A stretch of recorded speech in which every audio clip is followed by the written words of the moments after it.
Escuchas Conversaciones sin Pauta. Diálogos urgentes sobre el país que tenemos y el que queremos tener.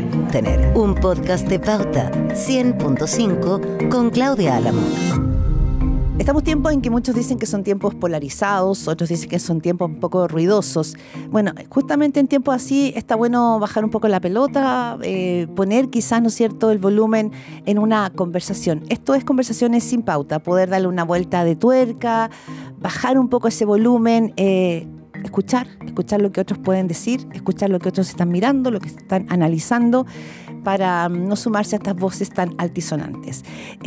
Y así es como invitamos a Josefina Arauz, historiadora, subdirectora del IES, Instituto de Estudios para la Sociedad, y estudiante de doctorado en filosofía de la Universidad de los Andes, además de columnista en varios lugares.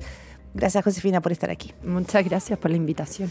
Bueno, estas conversaciones sin pauta son como empezar como a transitar por distintos... un poco por el clima de lo que estamos viviendo. Veía ayer una entrevista a la Katia Araujo, que acaba de sacar su libro El Círculo del Desapego, y decía que la sociedad chilena no está tan polarizada, que es más bien la política la que está polarizada, y que cree que la política chilena, lo que ha ido pasando es que se ha ido moviendo hacia la derecha. Yo me pregunto, ¿cómo lo verás, Josefina Arauz? ¿Están así, esta polarización política, tú la ves como aterrizada en la ciudadanía o estamos en dos capas?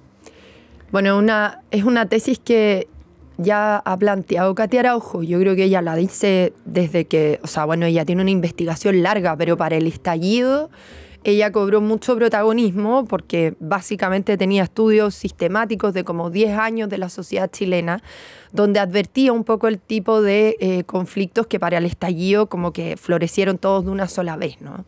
Me acuerdo la tuvimos en el IES a semanas del 18 de octubre y decía algo así como que según su estudio su pregunta era más bien no porque esto pasó ahora, sino porque esto no había pasado antes. Nunca me voy a olvidar de su planteamiento, que podrá admitir matices, diferencias, pero era muy provocador.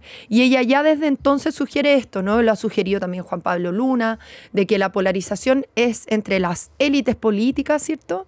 Y no de la ciudadanía. Lo que no significa que no pueda haber, por así decir, una aparente confirmación desde la ciudadanía de esa polarización, ¿no? Porque tenemos una ciudadanía que efectivamente ha apoyado primero a la lista del pueblo, ¿cierto? Después a republicanos en los dos procesos constituyentes, donde ganó Gabriel Boric la última presidencial y ahora parece que va a ganar José Antonio Kast, o solo el hecho de que estén como favoritos Janet Jara y José Antonio Kast hoy día, como que parecen confirmar que la ciudadanía está tan polarizada como las alternativas políticas que se le ofrecen, ¿no? Y resulta que esa lectura, que es como la más fácil, ¿no? de asumir esa correspondencia, es precaria, digamos, tiene muchos problemas porque lo que hay más bien es una ciudadanía, por así decir, pragmática, ¿no? En algún minuto la misma Katia Araujo dijo una ciudadanía infiel, que como no tiene apego ideológico, tampoco adhesión a proyectos políticos, porque tampoco los hay demasiado. O sea, lo que tenemos... No hay proyectos políticos, nadie los conversa, los candidatos están todo el rato o evadiendo lo que alguna vez dijeron y pensaron, o renegando de lo que alguna vez dijeron o pensaron, o dijeron que se equivocaron y que en verdad no era así y que ahora es distinto, etcétera, o bajando las propuestas programáticas que hace una semana estaban ahí, ¿cierto? Entonces la gente obviamente tampoco tiene apoyo a adhesión o identificación con esos proyectos políticos, y entonces cambia de adhesiones muy rápidamente y puede pasar de la oferta de Gabriel Boric a la oferta de José Antonio Kast en la medida que esos candidatos estén ofreciendo respuestas a las demandas e inquietudes inmediatas, ¿no? Y eso puede corresponderse con los polos del espectro político, pero en determinadas circunstancias no, como fue para el primer proceso constitucional en el rechazo, claro, que ese no fue un voto necesariamente polarizado. Claro, pero sí es cierto que hay un desajuste entre élite y ciudadanía. Totalmente. O sea, capaz que en la polarización que vemos en las capas gobernantes, no sé, y quienes dicen que no está la misma polarización en la ciudadanía, tú dices, evaluemos esa tesis. Pero da la sensación de que sí hay, porque las candidatas, por ejemplo, como Carolina Toá, que quedó en el camino, o Evelyn Matei, que está teniendo problemas para mantenerse en el camino, quiere decir que algo pasa ahí en ese mundo del centro o en ese mundo de las propuestas como complejas, que a lo mejor son más fomes, pero que son más profundas, no enganchan. Y entonces yo digo, bueno, pero ¿cómo pasamos de un candidato como Gabriel Boric, que ha tenido tanto rechazo, a una candidata que es más a la izquierda que Boric, como es Janet Jara?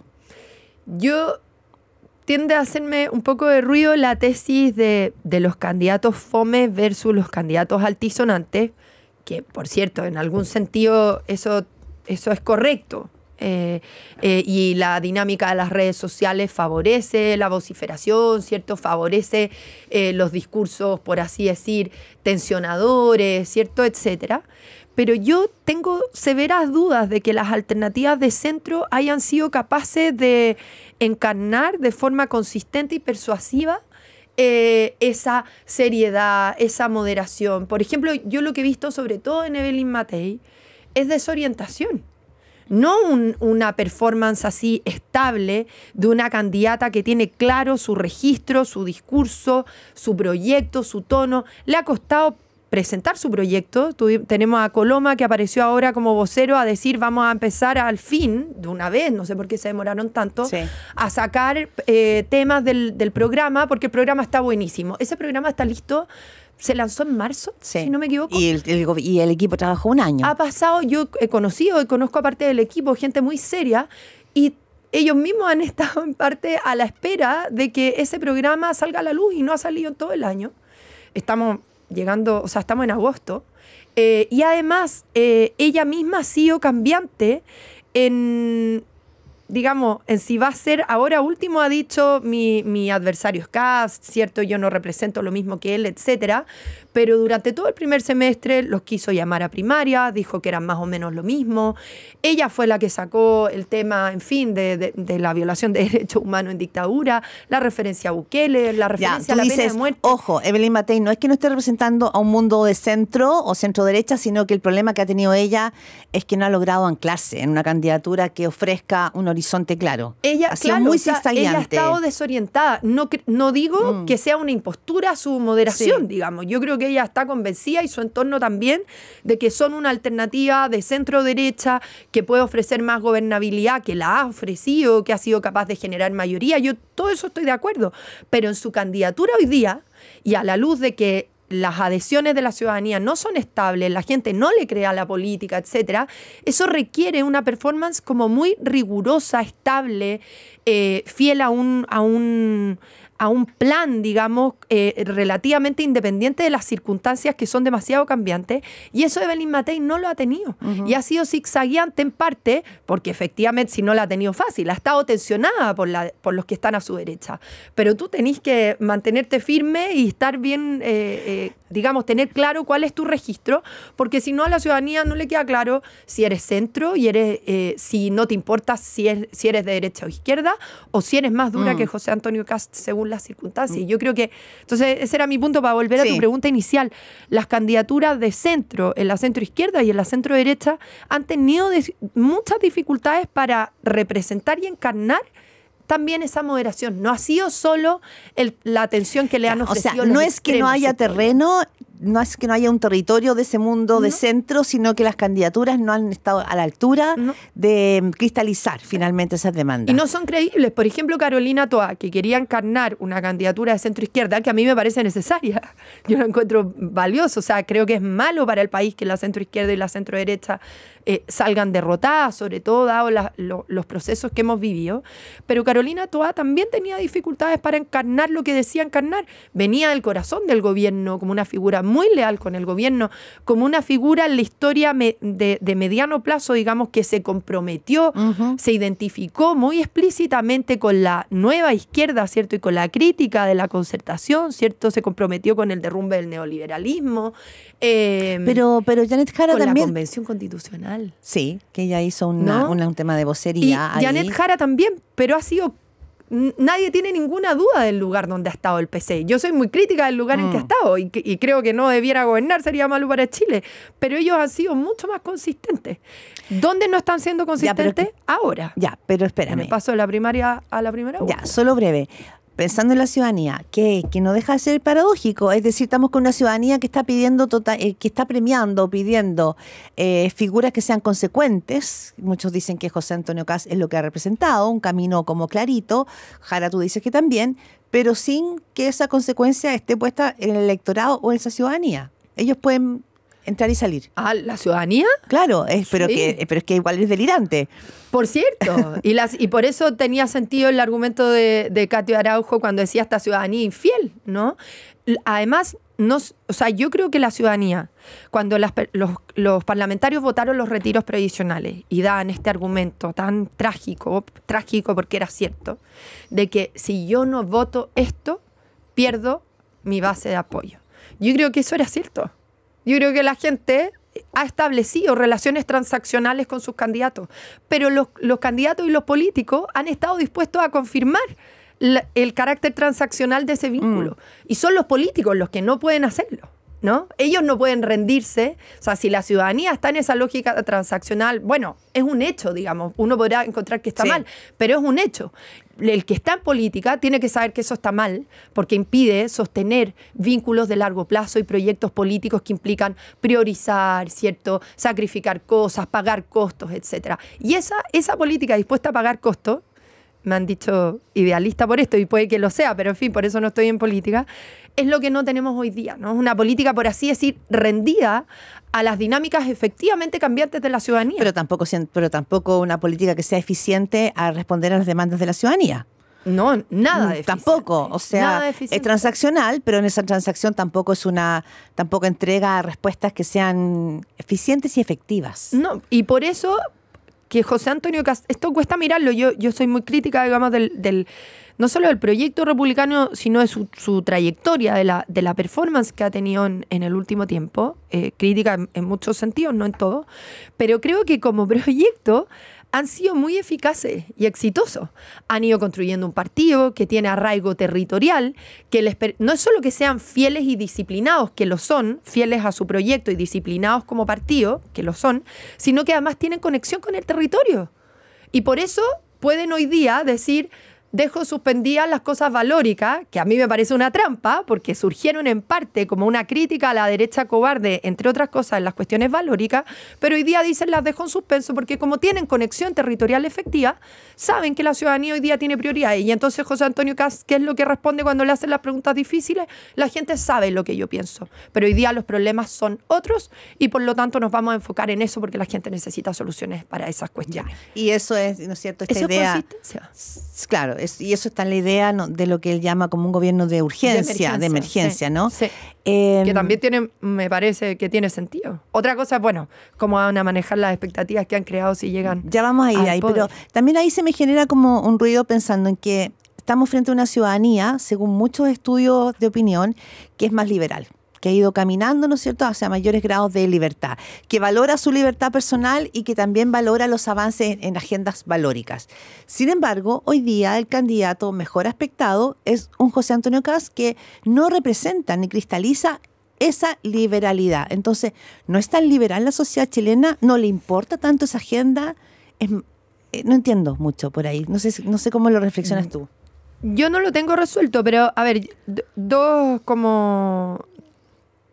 comentarios, uno más de orden general. Se ha asumido en la historia, digamos, larga de la modernidad, que una lectura en algún sentido como lineal y progresiva, ¿no? A propósito de la secularización o a propósito de la liberalización, que van a ir como desplegándose cada vez más, ¿no? Y que las personas que antes estaban, si las grandes mayorías antes estaban en contra del aborto o en contra, en fin, de los cambios de sexo, van a ir de a poco cada vez más estando a favor del aborto, a favor del cambio de sexo, etc. En algún sentido, por un rato, fue así, ¿no? Pero vemos, no solo en Chile, sino en distintas partes del mundo, que eso empieza a retroceder, ¿no? Y que los movimientos, por así decir, conservadores, recuperan fuerza. Ya sea porque esas minorías se articulan y cobran fuerza, o porque se descubren cosas, como en el tema trans, ¿cierto?, de cambio de sexo, cambios en la evidencia científica, de hecho, y no en cuestiones como de orden Sí. de las convicciones, ¿cierto? Sino cambios en la evidencia científica que hacen revisar las posturas, y gente que antes estaba a favor de algo ya no parece estarlo tanto, ¿no? Entonces había una lectura equivocada que asumía que inevitablemente íbamos a ir avanzando a convertirnos en unas sociedades como cada vez más liberales. Y eso me parece que no solo en Chile, sino en el mundo se ha visto cuestionado, ¿no? Y de hecho el abandono progresivo de esas banderas también despertó enojos y rabias que ha permitido que ciertos liderazgos las tomen, las reivindiquen y cobren fuerza, ¿cierto? Esas demandas, por así decir, olvidadas porque se creían destinadas a ser como superadas por el avance de la historia. Y en el caso particular chileno, en algún sentido es cierto, esto lo ha dicho mucho Cristóbal Rovira en su estudio sobre la ultraderecha en Chile y el mundo, etcétera, pero yo siempre he tenido algunos reparos porque, en fin, la evidencia es tal, digamos, efectivamente ha aumentado el apoyo al aborto, efectivamente el apoyo a la agenda de matrimonio igualitario, ¿cierto?, de adopción homoparental, etcétera. ¿Para qué decir eutanasia? En fin, lo que muestra que cada tema es distinto, es en sí mismo. Pero si tú vas a los detalles en aborto, no sé, y habría que compararlo, quizás soy ignorante en esto, ¿no? Pero lo que ha ido aumentando, no sé si aumentando tanto, pero lo que tiene el mayor apoyo es el aborto en 3 causales, no el aborto libre. Cuando tú vas al detalle, el aborto libre tiene más diferencia. Claro, pero ¿a qué voy? ¿No? A que también hoy día hay amenazas de que incluso ese acuerdo societal sobre el aborto en 3 causales podría revertirse. Entonces mi tema es, somos una sociedad liberal, pero que finalmente renuncia no a sus libertades, sino que a derechos ganados, o se ponen en juego derechos ganados porque cambian los aires. En el caso del aborto por 3 causales, tenemos, ¿no es cierto?, hoy día un candidato presidencial que apoya, un diputado republicano que apoya, no, social cristiano, de sacar la causal de violación. Entonces, es complejo esto cuando las sociedades van evolucionando y que de pronto cambia el aire e involucionan. Es que por eso depende de cómo abordamos cada uno de los temas, ¿no? Si lo pensamos, en fin, en derechos políticos como el voto, es evidente, y bueno, en fin, siempre hay personas que van a negar las cosas, digamos, hay de todo en la viña del Señor, pero si lo pensamos en derechos políticos, es evidente que son derechos ganados, ¿no? El voto, por ejemplo, por poner un ejemplo como muy evidente y de consenso muy general, de que es una ganancia, por así decir, civilizatoria, ¿no? El derecho a voto en todo ciudadana mayor de edad, ¿no? Sí. Con independencia de su origen, de su ¿Y tú dices educación, que es distinto etcétera. en lo valórico? En aborto depende, digamos, porque en qué sentido depende cómo se interpreta si es un derecho ganado, porque los que están en contra del aborto consideran que es un derecho perdido, ¿no? El de un ser humano, digamos, alguien cuya existencia debía estar protegida, resguardada, y que ya no lo está. Estás escuchando un podcast original de Radio Pauta, 100.5. Ya, pero eso podría ser un debate respecto del aborto libre, que es el debate que hemos visto en el mundo y que se va a dar. Pero estoy hablando de algo que ya está zanjado, que es el aborto en 3 causales. Claro, pero ¿en qué sentido está zanjado? En que se resolvió con una discusión. En que en el Parlamento se discutió y esa ley ganó, digamos, pero en la discusión que subyace, digamos, a esa ley que circunstancialmente en un minuto se ganó, digamos, y que los políticos podrán decir, la voy a respetar, pero la discusión no se zanja nunca, ¿no? O sea, digamos, los que... Es que es una buena pregunta, yo no la quiero resolver, ¿no? Es una gran pregunta, pero en cuestiones como aborto, podríamos buscar otro ejemplo, voy a darle vuelta, digamos, pero en cuestiones como aborto, o, en fin, el tema de cambios de sexo, etcétera, a propósito de la ley de identidad de género. Pongamos, ese es un buen ejemplo, esa también es una ley que se ganó, una ganancia, ¿no? Algo que se resolvió, un derecho alcanzado, ¿no? Pero... pongámoslo en este caso, pero que lo es un que se poco más cuestiona fácil. acá es que es distinto, porque lo que se cuestiona ahí en esos informes es el proceso de tratamiento hormonal que se puede hacer en niños tan previamente. No cambia la ley respecto del derecho que tú tienes a ese cambio de identidad. Pero eventualmente, si uno llega hasta las últimas consecuencias, pero depende de las posturas, digamos, siempre por eso es tan delicado en estos temas, pero si tú llegas a las últimas consecuencias,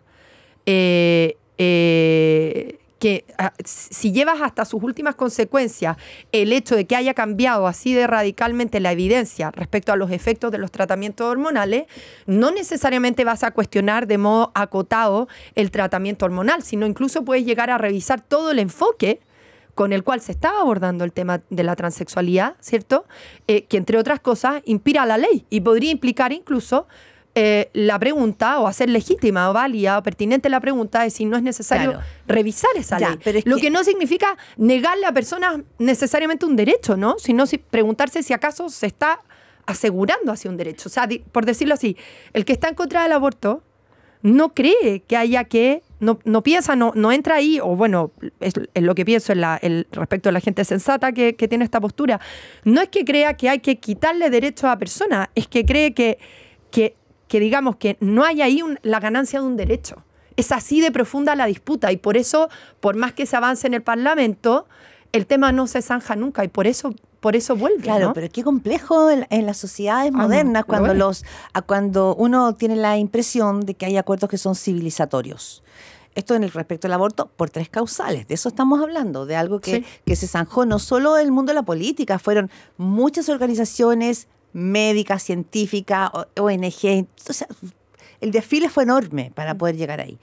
Entonces podríamos también empezar a relativizar acuerdos respecto a los temas de los derechos humanos.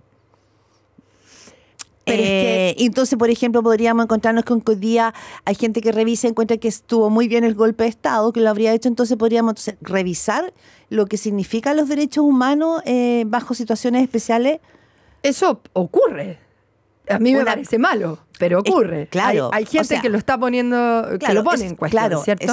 Eso es lo que encuentro que es complejísimo. Es muy complejo, pero por eso importa tanto cómo se aborda la discusión, ¿no? Y por eso a veces el marco que supone la tesis de derechos alcanzados para todo evento, digamos, o sea, poner todo en el mismo saco, digamos, de derechos alcanzados y de avances civilizatorios, hace muy difícil la discusión, porque pareciera que el que está en contra del aborto, porque considera no que las mujeres no tengan derecho sobre su cuerpo, sino que hay un tercero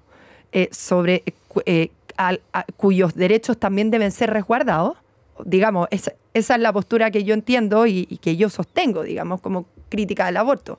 No que la mujer no tenga derecho sobre su cuerpo o no que lo tenga menos respecto del hombre, sino que, bueno, tenemos la mala pata o buena pata, no lo sé, de que la guagua nace, digamos, surge, aparece, ¿cierto?, en el cuerpo de la mujer y por lo tanto ahí hay un tercero cuya existencia debe ser resguardada, ¿no? Ya, pero las 3 causales. Aquí, eso no es lo mismo, perdón, sí, para terminar el punto. Eso no es lo mismo que cuando alguien, frente a la violación de derechos humanos, ¿cierto?, que el Estado, por ejemplo, tenga derecho a usar el aparato represivo del Estado para matar a la sociedad civil, estar a favor o en contra de eso, no me parece que sean dos posturas en pugna equivalentes a las dos posturas en pugna. No, es que yo no la planteo como equivalente. ¿No? Yo no la planteo para nada como equivalente, porque incluso lo entiendo respecto de la eutanasia como algo distinto del aborto.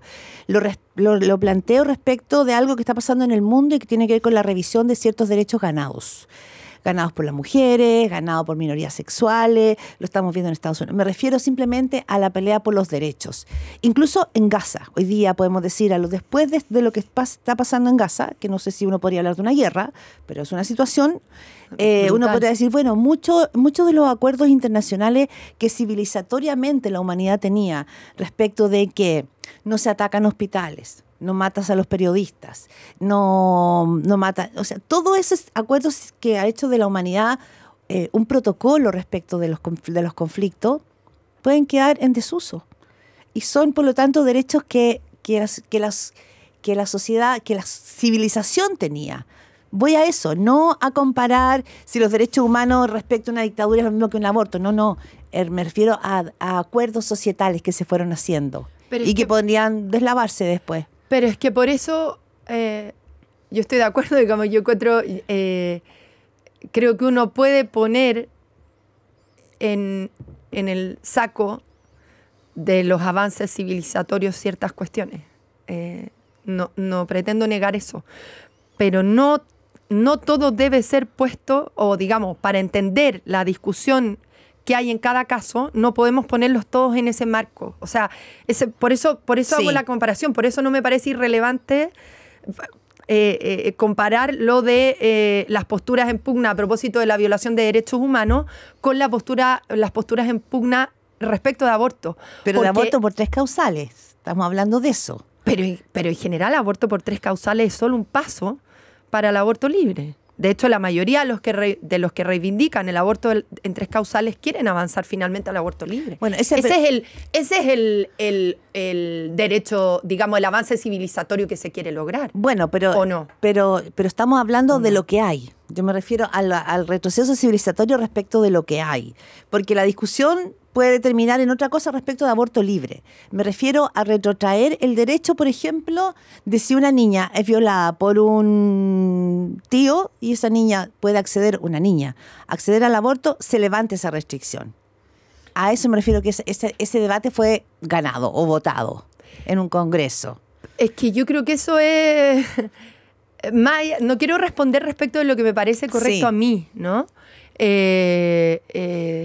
Porque ahí uno cae como en argumentos tramposos, sino que yo creo que así es la política nomás. Pues parte de nuestra tragedia y parte de la miseria de la historia humana es que nunca queda todo resuelto para siempre, ¿no? O sea, yo creo que, y para bien y para mal, digamos, yo creo que es inevitable que las discusiones, y por eso me parece que al final en la tesis del avance civilizatorio hay un sesgo, en el sentido que lo entiendo, digamos, y en algún sentido es pertinente, y en la tesis de los derechos ganados hay muy buenas intenciones, por así decir, ¿cierto? Una aproximación que yo entiendo y comparto. Tiene el sesgo de creer que las discusiones se zanjan de una sola vez por las características de la política y por las características además de la política democrática, o sea, de la política en general y la política democrática en particular. Yo creo que es inevitable que las discusiones reaparezcan y que puedan haber o se puedan leer como retroceso el que reaparezcan ciertos debates. O sea, el problema está en creer que los debates van a desaparecer y van a zanjarse una vez y para siempre, ¿no? Eso es como lo que yo quiero, en fin, quizás es confuso, entiendo. Y es muy largo, es gigante, pero quizás el problema está en pretender que estén zanjados. Otra cosa es que tú creas que es bueno, que se resuelvan de una determinada manera, ¿no? Y esa es parte de la motivación por la que muchos entran a política, ¿cierto? Y participan de sus respectivas agendas, ¿cierto? Y luchas, ¿no? Tratar de que avance una agenda que a ti te parece valiosa y lucharás por todos los medios legítimos, digamos, para que ella se establezca como un consenso, ¿no? Pero creo que pretender que ella quede zanjada de una vez y para siempre me parece que es iluso, digamos. Creo que en ese sentido es un sesgo, no porque esté bien o mal, sino porque es inevitable que reaparezcan. Ya, entonces, ¿no? Y me parece que es malo... digamos, hay que entenderlo así para saber aproximarse no espantarse, digamos, ¿cierto? Escandalizarse simplemente por estos retrocesos democráticos para llegar y denunciarlos como retrocesos democráticos, sino recordar que, en fin, en la humanidad nunca nada está zanjado y que hay que seguir peleando y por lo tanto persuadiendo y por lo tanto conversando y por lo tanto participando en la política democrática para volver a convencer una y otra vez de por qué lo que tú crees es bueno. Claro, pero esto tiene que... Sí, creo que es un debate súper abierto. Es muy difícil. Es un debate súper difícil. Es muy delicado y, en fin, probablemente he sido muy gruesa en muchas cosas. No, es un debate dificilísimo porque uno lo puede extender a muchas áreas de la vida de las personas y de las sociedades. Y si uno finalmente se pone a cuestionarlo todo hacia atrás, yo creo que una cosa son son derechos personales, pero también hay derechos sociales. Si llega un gobierno autócrata, puede, por cierto, revisarlo todo. Pero entonces, pongámoslo así. Y eso lo encuentro súper complejo, porque entonces, ¿dónde se ancla? Yo estoy de acuerdo. ¿Cómo contienes el riesgo de que todo pueda ponerse en suspenso? Todo. ¿Cierto? Sí. El tema es que ocurre igual, ¿no? Entonces, la pregunta es como la pregunta radical, yo creo, hoy día, a propósito del avance efectivamente en izquierdas y derechas, digamos, de agendas que retroceden de retrocesos democráticos, ¿no? O de debilitamiento de la democracia, para presentarlo de otra manera, ¿cómo te enfrentas a eso, ¿no? Y entonces, por ejemplo, a propósito del racismo o de la legitimación de posturas, digamos, que uno creía superadas, ¿cierto? Respecto de la igualdad entre personas de orígenes raciales diferentes, por ejemplo, ¿cierto? Que eso uno lo cree una discusión zanjada, ¿no? Si tú lo asumes, si la política lo asume como discusión zanjada y superada, es incapaz de hacerse cargo cuando reaparecen los ruidos, es incapaz de hacerse cargo de ella y de procesarla de modo virtuoso y simplemente lo presenta como retroceso, ¿cierto? Como una agenda peligrosa, que por cierto lo puede ser en muchos sentidos, pero ese discurso y ese marco interpretativo no te permite identificar las causas, ¿no? A eso voy. Por ejemplo, a propósito del tema migratorio, por mucho tiempo se presentó el rechazo al migrante en Chile y en otras partes como pura xenofobia, como gente que no estaba, grupos pequeños, minorías que todavía no se convencían de que todos somos migrantes, de que todos tenemos derecho a movernos libremente por el mundo, de que no hay personas de primera y segunda categoría, etcétera, ¿no? Cosas muy ciertas en abstracto, ¿no? Pero nos impidió entender que ese ruido ciudadano, que por cierto podía ser racista, xenófobo y muy problemático, podía tener causas que remitían a problemas que estaba teniendo el Estado para procesar los conflictos de convivencia y el ingreso regular, ¿cierto? Y estable y digamos, controlado de la migración, ¿no? Te pongo ese ejemplo porque para tratar de explicar qué es lo que quiero cuestionar. Yo no quiero poner en duda los avances, en fin, los derechos ganados, digamos, sino como el problema de ese marco interpretativo de darlo por cerrado, por zanjado, que te impide mirar cuando reaparecen esos debates que tú creías resueltos, y te impiden abordarlo y solo sabemos escandalizarnos, indignarnos y denunciarlos como retroceso y como bárbaro y como antidemocrático sin ningún éxito. Porque avanzan igual todos esos líderes y todos esos movimientos, ¿no? Sí, lo estamos viendo en Estados Unidos. Hay retrocesos importantes en la academia, en el pensamiento. Lo estamos viendo en El Salvador. Hay retrocesos importantes respecto de...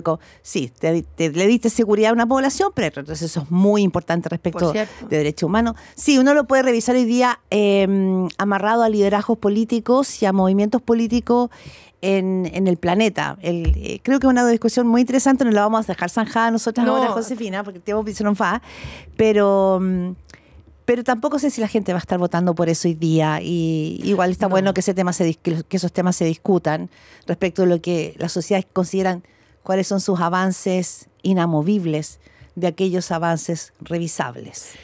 Que el que está en contra del aborto se lo presente como antidemocrático es algo muy fuerte para el que está en contra del aborto, ¿no? Y lo enoja al electorado, y en parte por eso José Antonio Kast hoy día no lo dice, pero parte de la salida de José Antonio Kast de la UDI es volver a convocar y reivindicar a un electorado de derecha que se sentía tratado como derecha cavernaria, ¿cierto?, por posturas que tenía en materias como aborto, ¿no? Claro, pero creer en la democracia es aceptar las mayorías. Por cierto. Y ese fue un debate democrático. Sí. El de los 3 causales. Sí. ¿No? Digamos, si se retrocedieran 3 causales, o digamos, no lo quiero presentar así. Si llega, ahora Kast no va a hacer eso, lo ha dejado muy claro, pero si llegara un gobierno de derecha y que propone una ley para revertir la ley en 3 causales, sí, tendrá que entrar a la competencia democrática, puede que fracase, y si gana va a ser con mayoría, y después va a poder venir otro gobierno y revertirla, ¿no? O sea, y la va a revertir. O sea, como mi punto es, yo también, o sea, depende de las posturas de cada uno qué consideramos como retroceso o no, ¿no? O en fin, sobre todo en materias como más delicadas. Por eso mi punto originario era ese. ¿Qué vamos a poner en el saco de los derechos ganados? ¿No? Porque porque es más fácil cuando tú te identificas con todos esos derechos ganados. Pero si no te identificas con ellos como derechos ganados, empiezan los problemas, ¿no? Y quizás no tenemos que poner en ese marco todos los debates que estamos abordando, ¿no? O sea, hasta qué punto, por eso te hacía la comparación, ¿no? Hasta qué punto aborto se puede presentar como derecho ganado en los mismos términos que un derecho político. Ese marco me parece que ha tenido dificultades para entender el retorno de ciertas reivindicaciones. Pero en fin, seguro he sido muy gruesa. No, pero bueno, nos fuimos para allá. Pero ojalá que no sea. Pero una discusión gigante. Sí, ojalá que no sea funada y que sea parte, ¿no es cierto?, de una discusión de fondo que las sociedades tienen que dar. Y no quedarnos como en aquellas discusiones súper concretas, porque son temas que se tienen que dar, así que ojalá que no sea así. Josefina, muchas gracias por esta conversación. Vamos a retomar otras más adelante. Esto fue Conversaciones sin Pauta. Diálogos urgentes sobre el país que tenemos y el que queremos tener. Con Claudia Álamo.